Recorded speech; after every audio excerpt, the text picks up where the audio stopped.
আজকে আমরা কথা বলবো প্রিম্যাচুর ইজাকুলেশন ঠিক করার 3টা পদ্ধতি নিয়ে। আমরা বিগত ভিডিওতে কথা বলেছি এটার 10টা কারণ নিয়ে, এটা কনসিকুয়েন্সেস নিয়ে। সো 3 ধরনের চিকিৎসা আছে। একটা হচ্ছে কি কিছু টেকনিক, একটা হচ্ছে সাইকোলজিক্যাল ট্রিটমেন্ট, এবং একটা হচ্ছে কিছু ওষুধ। সো টেকনিকটা নিয়ে আমরা মূলত লম্বা করে কথা বলবো। টেকনিকের ক্ষেত্রে আমরা যেটা প্রথম যে কথাটা আমরা বলবো যে যখন আপনি সেক্সুয়াল অ্যাক্টিভিটি করবেন, আপনি সবসময় চিন্তা করবেন যে এটা আমি আমার নিজস্ব প্লেজারের জন্য করছি না, আমি আমার পার্টনারকে খুশি করার জন্য করছি, রাইট? এটা বোঝাটা কিন্তু খুব জরুরি।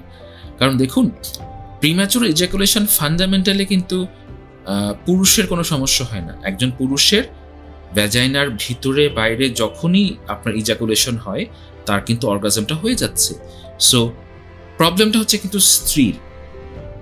একজন পুরুষ যদি একটা সার্টেন টাইম রাখতে না পারেন, সেক্ষেত্রে কষ্টটা কিন্তু আপনার স্ত্রীর হয়। আচ্ছা, এই যে আমরা বলছি যে কতক্ষণ আসলে রাখা উচিত বা কতক্ষণ রাখা যেতে পারে, এটার ইন্টারন্যাশনাল স্ট্যান্ডার্ডটা বলা হয় যে 2 থেকে 6 মিনিট। IELT, হ্যাঁ, Intra ejaculatory vaginal latency time বলে একটা ব্যাপার আছে। এখানে পুরো ওয়ার্ল্ডে গবেষণা করে দেখা গেছে যে মানে অ্যাভারেজে 2 থেকে 6 মিনিট হচ্ছে নর্মাল। সো আপনাকে যদি কেউ বলে থাকে যে এটা 25 মিনিট, 30 মিনিট, 1 ঘন্টা করা যায়, এটা সবসময় ট্রু না, রাইট? কেউ করতে পারে, কিন্তু আমার কথা হচ্ছে এটা নর্মাল, এটা নর্মাল অ্যাভারেজ না, এবং এতক্ষণ লাগে না আসলে আপনার পার্টনারকে স্যাটিসফাই করার জন্য। পুরো ওয়ার্ল্ড জুড়ে অ্যাভারেজটা হচ্ছে 2 থেকে 6 মিনিট। এখন যদি আপনি এই ইন্টেনশন নিয়ে বা এই ভয় নিয়ে, অস্থিরতা নিয়ে সেক্স করতে যান যে আমাকে 20 মিনিট রাখতে হবে, তখন তো আপনার অস্থিরতার জন্যই আসলে প্রিম্যাচুর ইজাকুলেশন হবে। আপনার ওয়াইফও আপনাকে বলবে যে আমার অমুক বন্ধুর কাছে আমি শুনেছি যে তার হাজবেন্ড 15 মিনিট রাখে, 20 মিনিট রাখে, তুমি তো একদম পারো না। এই কঠোর কথাগুলো যখন আমরা বলি পার্টনারকে, তখন কিন্তু তার এমনিতেই আপনার প্রিম্যাচুর ইজাকুলেশন হয়। সো আমাদেরকে বুঝতে হবে বোথ হাজবেন্ড ওয়াইফকে যে আমরা অপর পক্ষকে খুশি করার জন্য আমরা হচ্ছে সেক্সুয়াল অ্যাক্টিভিটিটা করব। হ্যাঁ, বাই প্রোডাক্টে আমিও হয়তো প্লেজার পাবো, বাট আমার ফান্ডামেন্টালি চিন্তা করতে হবে যে আমি আমার অপরপক্ষকে খুশি করার জন্য করব। প্রিম্যাচুর ইজাকুলেশনে আর যে জিনিসটা আপনারা পুরুষ হিসেবে করবেন এবং স্ত্রী হিসেবে করবেন, সেটা হলো গিয়ে যাদের হয়ে থাকে তারা হচ্ছে 2টা কন্ডম পরবেন। হ্যাঁ, ছেলেরা 2টা কন্ডম বা একটা খুব থিক কন্ডম পরবেন, এবং আপনি যে জিনিসটা করবেন, আপনি কন্ডমটা পরার আগে কিছু ফোর প্লে করবেন। এই ফোর প্লে করার সময়, ফোর প্লেটা 5 থেকে 10 মিনিট, এবং 5 থেকে 10 মিনিট ফোর প্লে করার সময় আপনারা খেয়াল রাখবেন যে আপনার পেনিস যেন কোনো স্পর্শ না পায়, কোনো আপনি হাত দিয়ে ধরবেন না বা স্ত্রীও হাত দিয়ে ধরবেন না, বা এটা যেন কোনো জায়গায় কোনো স্পর্শ না পায়, কোনো ঘর্ষণ না হয়, রাইট? কেন এটা খুব হাইপার সেন্সিটিভ থাকে, তো তখন তো তাদের প্রবলেম হয়ে যায়। কিছু আপনার ক্রিম ইউজ করা যায় আপনার গ্ল্যান্স পেনিসে আপনার হাইপার সেন্সিটিভিটি কমানোর জন্য, স্পেশাল কেসে ডক্টর ওটা আপনাদের লিখে দিতে পারে। বাট এক্ষেত্রে ফোর প্লে করার সময় আপনি চেষ্টা করবেন চেষ্টা করবেন আপনার স্ত্রীকে কিছুটা স্টিমুলেট করতে, যাতে করে সে একটা স্টিমুলেটর অবস্থায় থাকে, কারণ স্ত্রী স্টিমুলেটর অবস্থায় থাকলে তার অর্গাজম পাওয়ার চান্সেস বাড়ে। বাট ওই সময় পুরুষরা চেষ্টা করবে নিজে স্টিমুলেটেড না হতে। আপনি নিজেকে স্টিমুলেট করবেন, আপনি প্রয়োজনে আপনি ইনভলভ থাকবেন, বাট আপনি আপনার মনটাকে অন্যদিকে ডাইভার্ট করবেন। এবং এরপর যে জিনিসটা করবেন, আপনি 2টা কন্ডম পরে নেবেন বা একটা থিক কন্ডম পরবেন, এবং ফিমেল অন টপ পজিশনে আপনি ইনিশিয়ালি সেক্স করতে যাবেন। ইনিশিয়ালি আপনি এমন পজিশনে সেক্স করবেন না যেখানে আপনি সর্বোচ্চ প্লেজার পান, সেটা যেটাতেই হোক না কেন। এক এক পুরুষ এক এক পজিশনে সেক্সুয়ালি স্যাটিসফাইড হয়। যেটা আপনার জন্য কমফোর্টেবল পজিশন, সেই পজিশন দিয়ে আপনি শুরু করবেন না, বরং আপনার ওয়াইফের জন্য যেটা কমফোর্টেবল পজিশন সেটা দিয়ে আপনি শুরু করবেন। Most of the time female on top পজিশনটা বাংলাদেশের মেয়েরা সবচেয়ে বেশি, আমি বলবো যে কমনলি আমরা দেখি যে তারা প্রেফার করে। এক একজন অবশ্যই এক একটা করে, বাট সবচেয়ে কমনলি এটা করে। এবং ফিমেল অন টপ পজিশনে সবসময় হচ্ছে আমরা দেখি যে মেয়েদের অর্গাজমটা কিছুটা দ্রুত হয়, এবং ছেলেরাও এই পজিশনে আমরা দেখি যে তুলনামূলকভাবে যাদের প্রিম্যাচুর ইজাকুলেশন হয় তারা এই পজিশনে নিজেকে কিছুটা সময় ধরে রাখতে পারে। রিগার্ডিং সেক্সুয়াল অ্যাক্টিভিটি, এখানে ওয়াইফকেও কিন্তু সাপোর্ট করতে হবে, ওয়াইফকে নিজেও পার্টিসিপেট করতে হয়। বাংলাদেশের অনেক ওয়াইফ বা মেয়েরা মনে করে সেক্সুয়াল প্লেজার বোধহয় আমার জন্য না, এটা বোধহয় শুধু পুরুষের পাওয়ার অধিকার রাখে। এই কথাটা কিন্তু ঠিক নয়, আপনারও সম্পূর্ণ অধিকার আছে সেক্সুয়াল প্লেজার এনজয় করার জন্য। সো ফিমেল অন টপ শুরুতে করবে, ছেলেটা 2টা কন্ডম পরবে, এবং ওয়াইফ যখন আপনার পেলভিক থ্রাস্ট করতে থাকবে বা সেক্সটা এনজয় করতে থাকবে, তখন আপনি চেষ্টা করবেন মনটাকে অন্য জায়গায় ডাইভার্ট করতে, যাতে করে আপনিও একইভাবে স্টিমুলেটেড না হতে থাকেন। এবং এতে করে আমাদের ধারণা যে আপনার 2 থেকে 6 মিনিটের মধ্যে আপনার ওয়াইফের অর্গাজমটা হয়ে যাবে। মেয়েরা এক্ষেত্রে যেটা করবে, তারা নিজস্ব একটু চেষ্টা করতে হবে। কারো মানে একটা মেয়ে যদি নিজে চেষ্টা করে, সে কিন্তু বুঝে যাবে যে কোন জায়গাটায় তার অর্গাজমটা হচ্ছে, কোন জায়গায় তার ক্লাইটোরিসটা ফ্রিকশন হচ্ছে। কারো একটু হয়তো সামনে আগালে হয়, কারো হয়তো একটু পিছিয়ে আগালে হয়।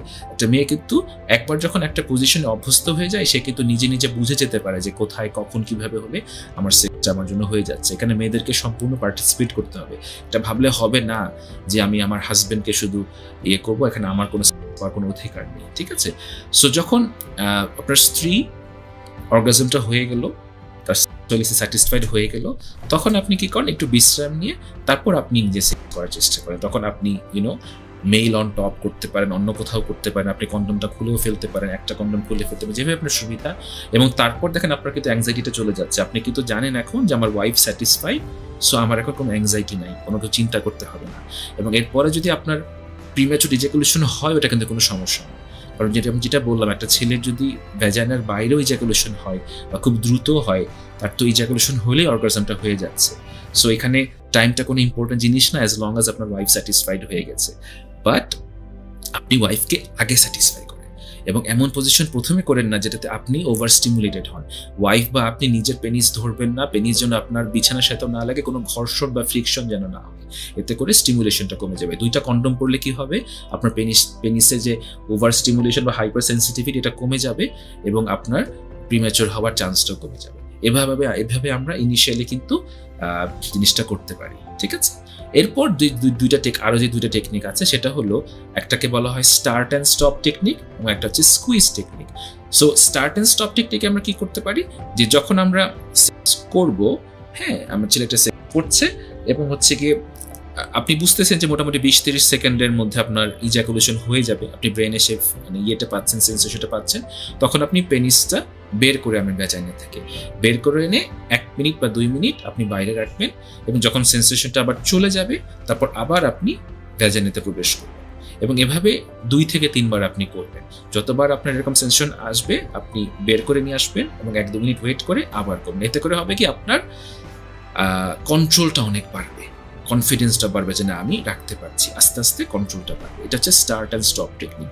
স্কুইজ টেকনিকই একইভাবে, আপনি যখন করছেন, তখন আপনি যদি দেখেন যে আর 20-30 সেকেন্ডের মধ্যে আপনার এখন ইজাকুলেশনটা হয়ে যাবে, তখন আপনি পেনিসটা বের করে আনবেন এবং আপনার স্ত্রী আপনার পেনিসটাকে আপনার এরকম হাত দিয়ে এভাবে হচ্ছে আপনার গ্রিপ করে ধরবে। হ্যাঁ, এভাবে গ্রিপ করে ধরবে, স্কুইজ করবে, খুব জোরে না, মানে মাঝারি মানের স্কুইজ করবে, এবং এতে করে তার সেন্সেশনটা চলে যাবে উইদিন 5 to 10 সেকেন্ড। তারপরে কি করবে, তখন আবার সে আসলে দিবে, এবং তো নেওয়ার পর আবারও যখন এরকম 20-30 সেকেন্ডের মধ্যে সেন্সেশন আসা শুরু করে, আবারও পেনিসটা বের করে স্ত্রী তার ডান হাত দিয়ে এভাবে আপনার স্কুইজ করে ধরবে, খুব জোরে ধরবেন, এবং এভাবে তার সেন্সেশনটা চলে যাবে। এরকম যদি আমরা 3-4 বার করতে পারি, তখন তার কন্ট্রোল পাওয়ারটা আস্তে আস্তে স্ট্যাবলিশ হতে থাকে। এই 2টা পদ্ধতি আপনার খুব কাজে লাগে আপনার প্রিম্যাচুর ইজাকুলেশন এবং তার কন্ট্রোলটাকে বাড়ানোর জন্য। এগুলো হচ্ছে সেক্সুয়াল টেকনিক, ঠিক আছে? এবার আমরা সাইকোলজিক্যাল টেকনিকে যাবো। সাইকোলজিক্যাল টেকনিকের মধ্যে প্রথম হচ্ছে সেক্স থেরাপি।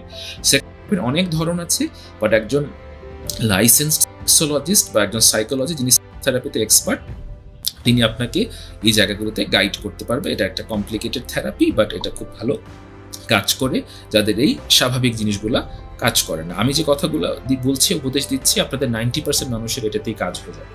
10% মানুষের কাজ হবে না, তাদের কিন্তু থেরাপি নিতে হয়।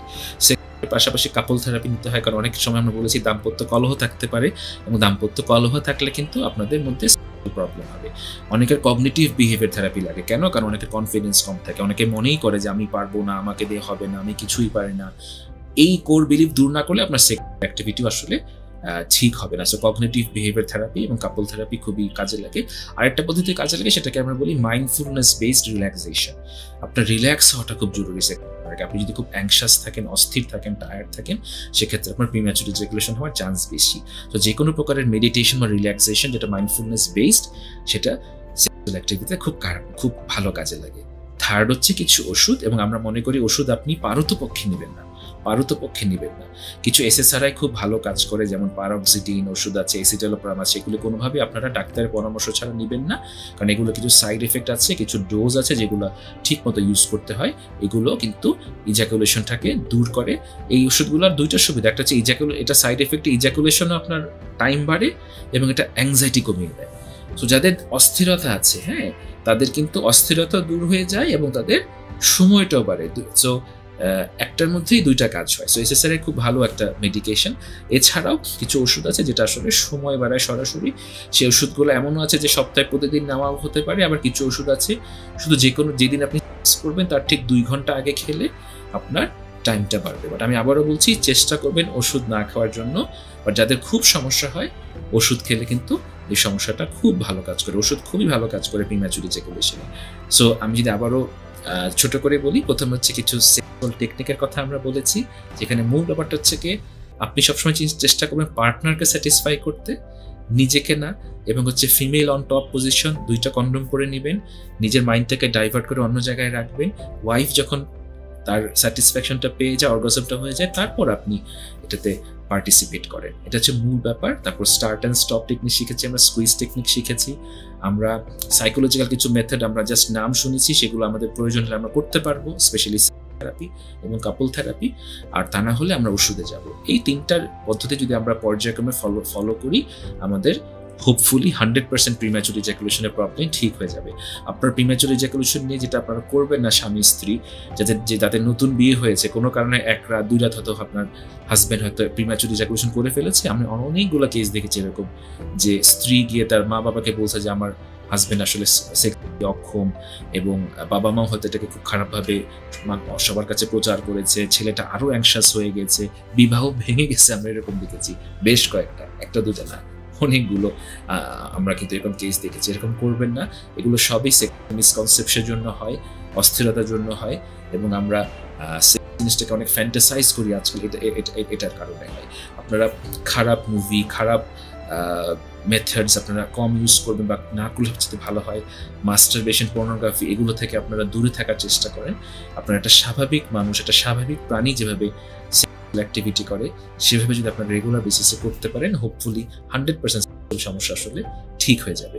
এই ভিডিওটা যদি আপনাদের কাজে লেগে থাকে, আপনারা একটু আপনাদের ফ্রেন্ডস অ্যান্ড ফ্যামিলিকে দিবেন, যাতে তারা এটা দেখে তাদের নিজস্ব লাইফটাকে ইমপ্রুভ করতে পারে, তাদের বন্ধনটা আরো মজবুত করতে পারে।